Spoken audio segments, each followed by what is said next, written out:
Hi, I'm Tsuyoshi Kanda, producer on Resident Evil Village. And I'm Pete Fabiano, also producer on Resident Evil Village. We hope you all had the chance to check out and enjoy our trailer. Some of you are probably wondering why we didn't just call the game Resident Evil 8. Well, it's still the 8th in the series, and we're treating it as such. You can even see the Roman numeral 8 in the game logo, so it's Resident Evil 8, just not in name.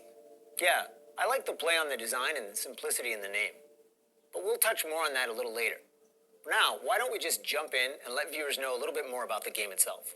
First off, Resident Evil Village will be available on PlayStation 5, Xbox Series X, and Steam. Right, and in line with previous Resident Evil titles, we're using RE Engine.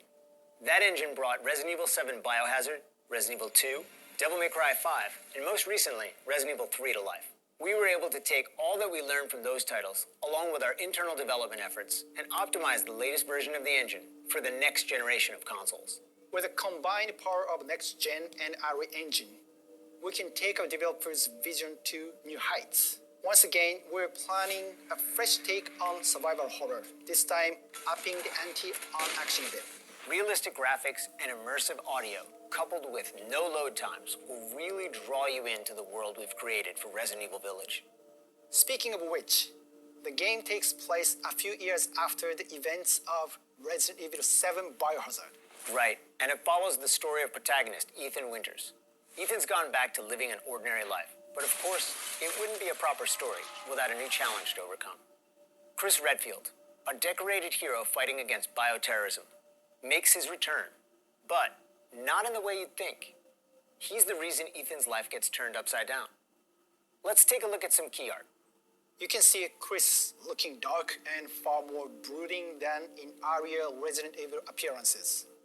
The last thing worth mentioning in terms of characters here is the village itself. It plays such a crucial role as the backdrop and setting of the game that we consider it very much its own character as well. Right, shifting gears, let's talk a bit about the game's design. You'll notice the familiar first-person perspective from Resident Evil 7 Biohazard. It really helps bring players into the world. It makes them feel like they are Ethan, with the same sense of heightened tension and fear. Here's a quick look at the game running in engine.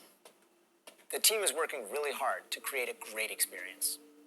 You can really see the details, even close up. Let's take a look at the inventory. For players familiar with Resident Evil 7 Biohazard, or the recent versions of Resident Evil 2 and 3, you'll be right at home. We hope you enjoyed this additional look into Resident Evil Village. Oh, and here's one more piece of key art. You might want to pay extra close attention to this one.